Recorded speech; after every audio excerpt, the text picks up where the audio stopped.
మీ business ఏదైనా మీ ఊర్లో promotion చేయాలంటే అది సుమన్ టీవీతోనే సాధ్యం. ఇప్పుడే సంప్రదించండి. నమస్తే, వెల్కమ్ టు సుమన్ టీవీ. ఉమ్మడి నిజామాబాద్ జిల్లా వ్యాప్తంగా కత్తిపోట్లు కలకలం రేపుతూనే ఉన్నాయి. సో కత్తిపోట్లు అనేటివి బోధన్, ఆర్మూర్, కామారెడ్డి, సో ఈ ఏరియాలో మాత్రం ఈ ఇంపాక్ట్ అనేది చాలా తీవ్ర స్థాయిలో ఉంది అనేది మనకు చాలా వరకు కూడా మనం వింటూనే ఉన్నాం. కాకపోతే తాజాగా ఆర్మూర్లోని ఒక ఏరియాలో అయితే కత్తిపోట్లు అయితే కలకలం రేపినాయి అనేది మనకు ఒక ఇన్ఫర్మేషన్ అయితే రావడం జరిగింది. సో ఎక్కడైనా నార్మల్గా ఏదైతే మత్తు పదార్థాలకు బానిసైన వాళ్ళు మాత్రమే ఇట్లాంటి తప్పిదాలు చేస్తున్నారంటే మాత్రం ఖచ్చితంగా పొరపడ్డట్టే.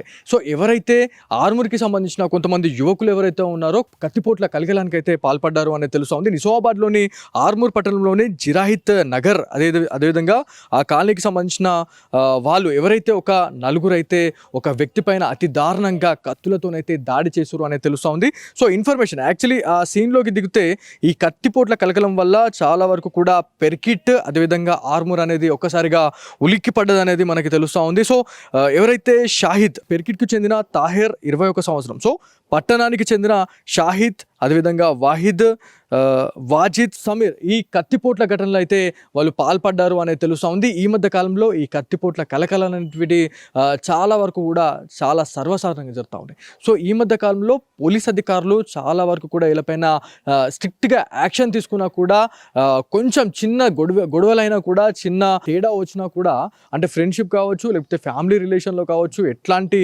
ఇన్సిడెంట్లో ఏమైనా తప్పిదాలు ఏమైనా కనిపించినా లేకపోతే ఒకరికొకరు ఆపోజిట్ అయినా కూడా కత్తులతో దాడి చేసుకోవడము, అది కత్తులతో దాడి చేసుకోవడమే కాకుండా ప్రాణాలు తీసుకునే వరకు కూడా వెళ్తూ ఉంది అనేది మనకు తెలుసా ఉంది. వెరీ రీసెంట్లీ మనము నిజామాబాద్ జిల్లాలో కూడా చూసినాము. కొన్ని క్రైమ్ సీన్స్ చూస్తే చాలా వరకు కూడా అమౌంట్ కోసం చనిపోయిన వాళ్ళు ఉన్నారు. కాకపోతే వివాదాల వల్ల, అంటే ఈ కుటుంబ కలహాలు కావచ్చు, ఫ్రెండ్షిప్ తగాదాలలో కూడా చాలా వరకు కూడా ఇన్సిడెంట్స్ అయితే జరుగుతూ ఉన్నాయి అనేది మనకు తెలుస్తూ ఉంది.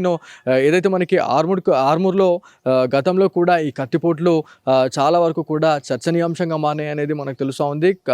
ఆర్మూర్, పెర్కిట్, అదేవిధంగా బాన్స్వాడ, అండ్ దాని తర్వాత మనకి కామారెడ్డి, నిజామాబాద్లోని పక్కనే ఉన్న బోధన్లో కూడా కత్తిపోట్ల కలకలు అనేటివి చాలా వరకు కూడా ఏర్పడుతూనే ఉన్నాయి. కాకపోతే పోలీస్ యాక్షన్ ఎంత ఉన్నా కూడా ఇట్లాంటి వాళ్ళనైతే అదుపు చేయలేకపోతా ఉన్నాము అని చెప్పేసి అక్కడక్కడ కొంతమంది స్థానిక ప్రజలైతే చెప్తా ఉన్నారు. ఈ కత్తిపోట్ల కలగలం వల్ల చాలామంది బయటకు వచ్చి తిరగాలంటే కూడా భయపడతా ఉన్నారు.